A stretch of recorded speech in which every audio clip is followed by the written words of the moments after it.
Alors, sur la première partie, je pense qu'il n'y a pas beaucoup de débat à avoir, parce que Bernard a déjà bien montré, il y a un problème, un gros problème. Depuis 20 ans, c'est l'état de notre enseignement. Alors, on en discutait tout à l'heure là avec deux enseignants. L'enseignant ne peut pas rester, si c'est un enseignant progressiste de gauche, il ne peut pas rester les bras ballants devant le constat que je vais vous dresser ici. Alors, moi je pense que chaque enseignant, beaucoup, quand je dis chaque, j'exagère peut-être, toute grande majorité des enseignants, il fait le maximum pour essayer d'amener les élèves le plus loin possible, avec les moyens qu'il a. Ça, pour avoir visité beaucoup d'enseignants, en avoir vu beaucoup de classes, sinon on n'est pas enseignant alors, je pense. Donc ça, c'est pas le cœur de l'enseignant qui est mis en doute ici, mais c'est l'efficacité du système. Alors, PISA, je ne sais plus qui m'a posé une question. C'est toi. Voilà. PISA, c'est quoi? Eh bien, on évalue tous les élèves de 15 ans, donc on prend tous les élèves de 15 ans, dans le monde entier, 72 pays, 540 000 élèves, on va les évaluer avec des questions types, qui sont traduites dans toutes les langues, dans la culture scientifique, les mathématiques et la compréhension des livres. Voilà les trois domaines qui sont suivis. Et tu vois qu'il y a 35 pays de l'OCDE qui sont partenaires de cette enquête-là. Alors, on a en Belgique, ce sont des échantillons, hein, on essaie de prendre tous les types d'écoles. Il y a eu 105 écoles dans PISA, la dernière enquête PISA. Alors, premier truc assez extraordinaire, si on regarde ici, sur les 3594 élèves de 15 ans, où est-ce qu'ils sont? Ils devraient être en 4e général. Ben, évidemment, on sait qu'ils ne sont pas en 4e de transition. Ils sont en 4e de qualification, ils sont en 4e professionnel, ils sont en 4e général. Mais il y en a beaucoup aussi en 3G, 3P, 3 techniques. Il y en a même encore au premier degré, ceux qui ont doublé 2 fois ou 3 fois. Donc on a une énorme dispersion de l'échantillon quand on regarde les élèves de 15 ans. Bernard a bien dit, c'est l'âge qui compte, c'est 15 ans. Et c'est pas là où ils sont. Donc vous doutez bien que les résultats d'un élève de 15 ans qui est en 2e année, par rapport à un élève dans une école technique, par rapport à un élève qui est en 4G au collège Saint-Martin, je sais pas moi, hein, au collège UP, voilà, c'est pas vraiment le même résultat. Alors voilà la répartition des élèves. Vous voyez que c'est bien dispersé et tout le monde n'est pas en 4e transition, mais il y a une dispersion assez forte de l'échantillon, sur 100%. Okay. Alors, moi, ça, celui-là, il est assez... je ne sais pas si tout le monde voit bien, parce que ce n'est pas très très grand, mais voilà le résultat moyen de la Fédération Wallonie-Bruxelles. C'est la barre qui est ici. D'accord? La barre orange. Vous voyez qu'on n'est pas terrible. Maintenant, les meilleurs, c'est les Japonais, les Finlandais. Vous voyez que les Flamands sont quand même meilleurs.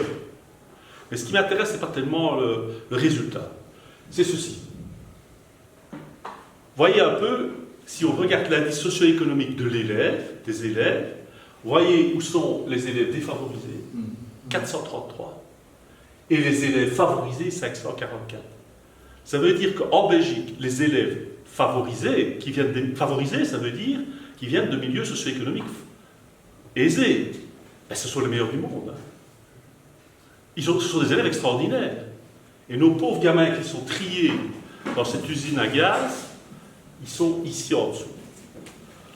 Donc, il y a un gros problème d'inéquité de notre enseignement. Alors, deuxième constat, on est les champions du monde du redoublement.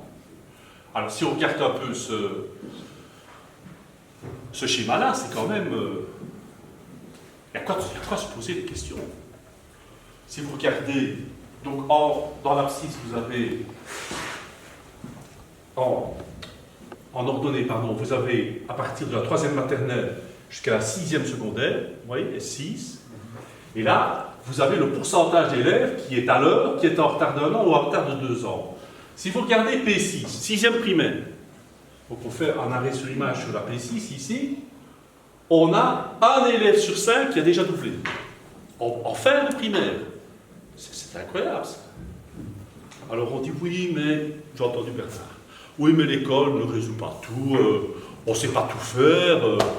On disait tout à l'heure avec notre collègue, il y a des élèves qui vivent dans une caravane, on ne sait pas tout faire, quoi. Ils sont dans des milieux défavorisés, l'école ne va pas tout résoudre. Oui, mais je suis d'accord, moi. Mais 20% en 6e primaire? Ils ne sont pas tous dans les caravanes, hein, les 20% là. C'est quand même incroyable. Puis si on remonte plus loin, en secondaire, alors là, regardez, on a 40% des élèves à l'heure. 60% des élèves de réto ont déjà doublé. Donc on est les champions du monde, dans le monde, hein, champions du monde du redoublement. Et ça me fait extrêmement. Ce qui est inquiétant, c'est que par rapport à 2000, les chiffres n'ont pas beaucoup varié. Et ils ont même augmenté, moi je dirais, je vais plus loin, je pense qu'ils ont augmenté. Alors, ça c'est encore pire. C'est l'augmentation de la population de l'enseignement spécialisé. Si on regarde en moyenne, en maternelle, entre 2005 et 2015, on a 27% d'augmentation, en primaire 14%, en secondaire 20%. On fait une moyenne de 20%. Donc, sur 10 ans, la population de l'enseignement spécialisé augmenté de 20%. Ça veut donc dire qu'on aurait des enfants handicapés en 10 ans de 20% en plus. Ben non, évidemment non. C'est la fameuse usine de tri. Ça ne va pas? Pas grave, on va le mettre dans petit puits. Il va aller dans le spécialisé. Ou le papa et la maman sont dans un milieu défavorisé. On lui dit, vous savez, le gamin, il ne va pas fort bien. Il ne va pas fort bien à l'école, ça ne va pas. S'il allait dans le spécialisé, il aurait peut-être le petit déjeuner offert par l'école. Il a le transport gratuit. Et clac. Et les enfants qui sont dans le spécialisé reviennent rarement dans l'ordinaire. Enfin, ça me scandalise, quoi. Qu'on augmente le nombre d'élèves dans le spécialisé en 10 ans de 20%, c'est scandaleux. Je ne dis pas que l'enseignement spécialisé n'a pas son rôle à jouer. Il doit être là. Il en faut à l'enseignement spécialisé. Mais pas pour des élèves qui sont simplement un peu en difficulté. Hein. Pas pour tout le monde. Je pense que j'ai fini sur les constats. Ici, on regarde simplement, évidemment, l'indice socio-économique. Quand ce sont des indices socio-économiques défavorisés, c'est vers la gauche. Les indices socio-économiques favorisés, c'est vers la droite. Et donc, si c'est équilibré, ben, il n'y a pas de barre. Si c'est déséquilibré, ben, la barre va vers la droite ou vers la gauche. Alors évidemment, si vous voyez le premier degré différencié, c'est ceux qui n'ont pas leur CEB, là, hein, qui arrivent en premier. Regardez où ils sont. Par hasard.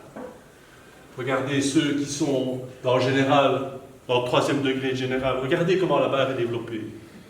Donc c'est clair, ce graphique-là montre clairement qu'il y a une relation entre la position de l'élève et l'indice socio-économique de la famille dans laquelle il vit. Bon, alors, je ne vais pas vous faire une leçon sur le pacte d'excellence. J'ai pris 3 points du pacte d'excellence par rapport au constat que j'ai fait. Le tronc commun, le pilotage du système éducatif et l'école inclusive. Il y a une quinzaine de points. Ce n'est pas possible aujourd'hui d'aborder les 15 points, mais je répondrai à toutes les questions.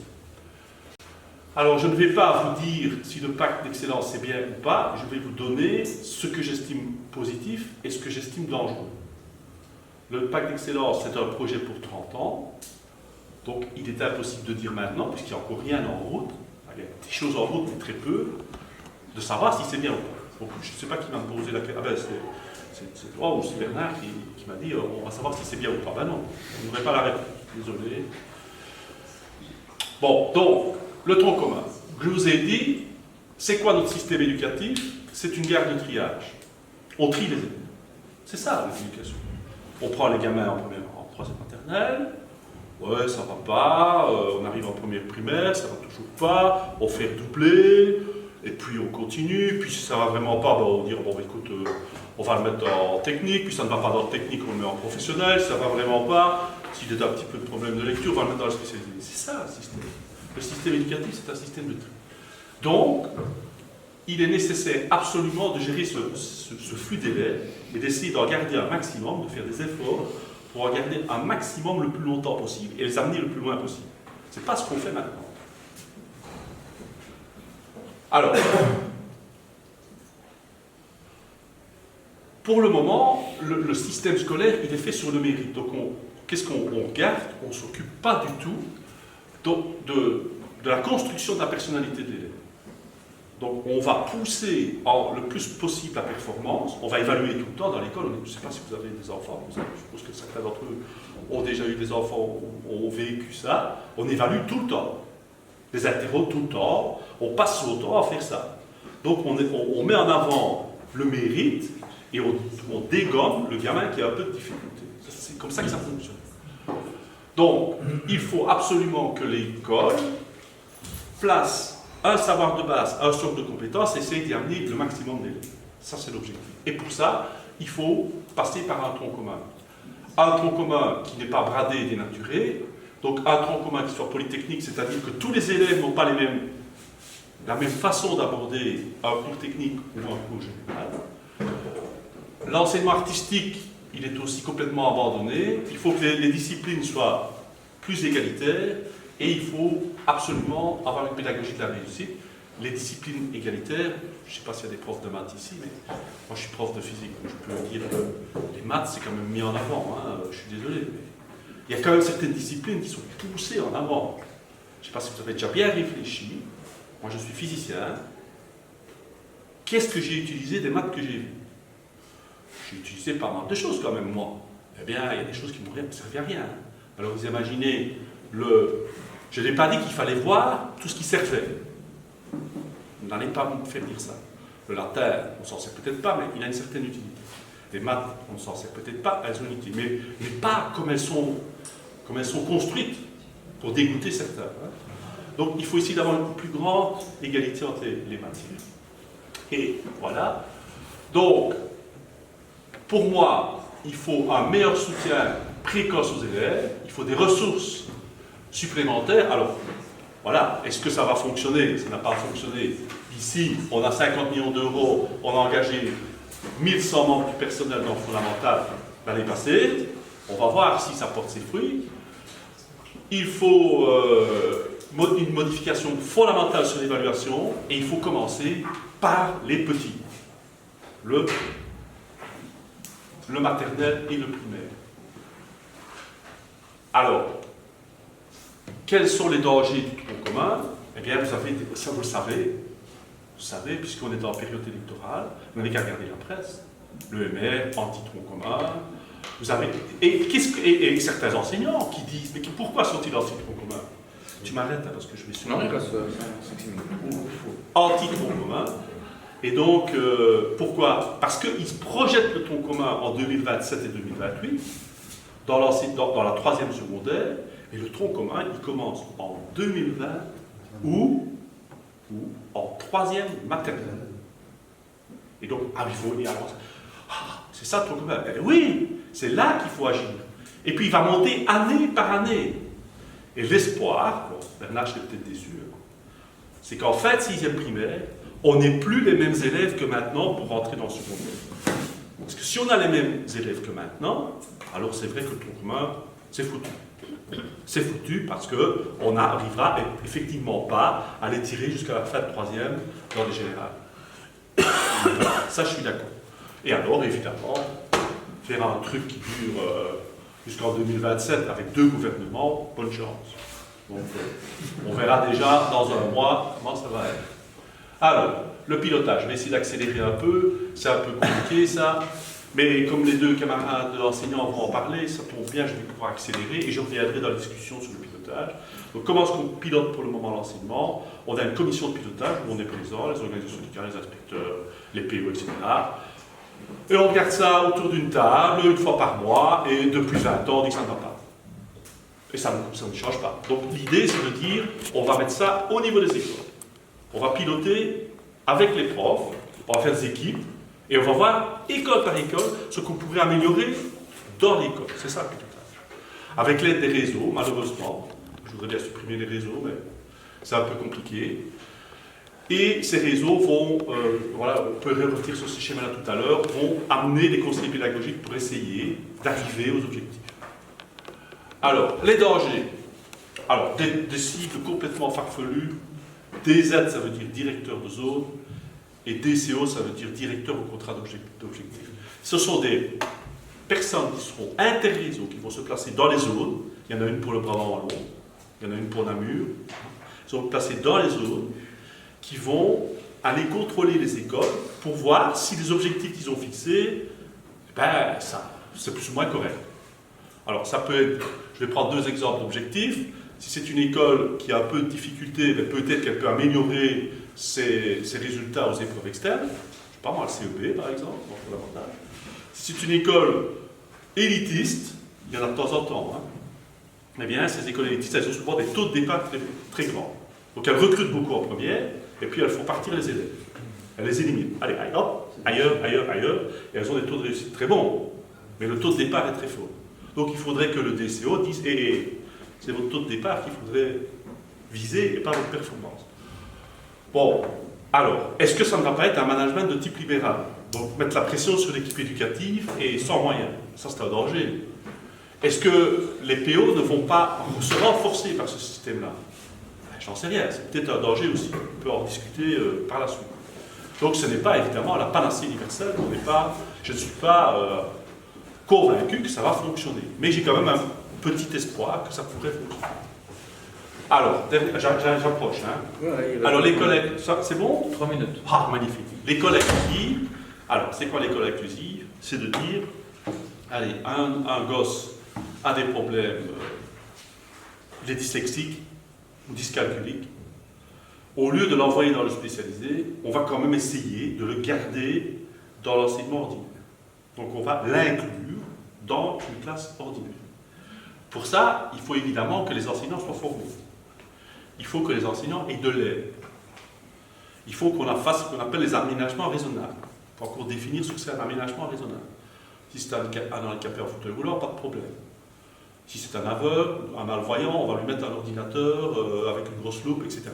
Mais si c'est un dyslexique, il faudrait donner des méthodes aux profs pour l'aider, et il faudrait une aide à côté, quelqu'un qui puisse l'aider à arriver à ce moyen-là.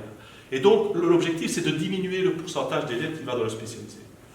On n'a pas dit, encore une fois, j'entends ça dans certaines réunions, qu'on voulait supprimer le spécialisé, vous ne trouverez ça nulle part. On veut simplement diminuer le nombre d'élèves dans le spécialisé. Alors, cette inclusion, je ne sais pas si j'ai mis les dangers, ben oui, sûrement. Donc, c'est pas pour ça qu'on va se dire, ah ouais, ben, on a fait l'inclusion, l'enseignement spécialisé, je n'investis plus. Non, il ne faudrait pas mettre de l'argent quelque part pour en reprendre ailleurs. Ne pas préconiser l'intégration à outrance. Ça, c'est un danger aussi. Pourquoi? Parce que si vous avez un enfant handicapé, vous connaissez peut-être autour de vous, c'est très difficile pour un parent de dire je vais le mettre dans l'enseignement spécialisé. Il va faire le forcing pour qu'il reste dans l'enseignement général. Mais ce ne sera peut-être pas bon pour lui. Donc il ne faut pas non plus que ça devienne l'intégration à outrance. Et enfin, évidemment, c'est donner les moyens aux enseignants, mais c'est toujours la même chose. Ça. Je veux bien qu'on améliore les choses, mais il faut donner les moyens. Alors, vous dites à l'instit, écoute, tu en as 24 dans ta classe, tu vas avoir un petit 10 l'année prochaine. Tu as une bonne instit, elle le fait super bien. Voilà le gamin qui suit. Ouais, on lui dit, ah oui, mais tu as fait ça super bien l'année prochaine, on va t'en mettre 3 l'année suivante. À un moment donné, elle va en avoir ras-le-bol. Donc, il faut qu'on lui donne les moyens de réussir à faire ça. Bon, alors, le pacte, il y a le pacte, c'est incompréhensible. Pourquoi? Parce qu'il y a trop de mesures. J'en ai mis 3. Et j'ai même pas eu le temps de les développer. Et ce qui serait intéressant, c'est de débattre. Donc voilà, c'est pas possible. Alors, j'en prends ici, évidemment, 3-4, mais je pourrais en prendre les 15. La gratuité scolaire. La gratuité scolaire n'existe pas. Le collège d'Erpan fait des voyages à 1500 € par an. C'est pas admissible, ça. Bon, prends des écoles que je connais. Hein. L'enseignement qualifiant. Qu'est-ce qu'on va faire avec l'enseignement qualifiant? Le pacte ne dit pas grand-chose là-dessus. Contrairement à ce qu'on dit. Il ne dit pas grand-chose. Il dit qu'il faudrait peut-être réfléchir à que ce ne soit pas une filière de relégation. On le dit depuis 20 ans. Il faudrait essayer que les élèves y aient par choix. Je vais en mécanique automobile, pas parce que je ne sais pas faire des maths, mais parce que j'aime bien faire ça. mais c'est pas gagné. Donc comment est-ce qu'on va arriver à faire ça? Alors moi je pense que, voilà, il y a des discussions, on préconise une seule filière qualifiante, mais le choix n'est pas encore vraiment défini. Réformer la FIE et améliorer la formation continue. Ça, c'est vraiment capital. Alors, ça y est, il a été voté, la réforme de la formation initiale des profs. Alors, ce n'est pas 1 an en plus, si j'entends ça, ce n'est pas vrai, ce n'est pas faire passer les années de 3 ans en 4 ans, c'est réformer complètement l'enseignement, la formation, pardon, des instituts et des régions. Ce n'est pas du tout 1 an en plus, et c'est d'en faire un enseignement universitaire, ça aussi, c'est un master. Évidemment, il faut le barème qui va avec, et pour les enseignants en place, très important aussi, on ne peut pas abandonner les enseignants en place. Donc évidemment, il faudra prévoir quelque chose pour les enseignants qui sont là pour le moment, avec une formation, un graduat, et un bachelor, pardon, et qui n'ont pas un master. Ce n'est pas ma spécialité, la FIE, donc je veux bien répondre à quelques questions, mais c'est pas...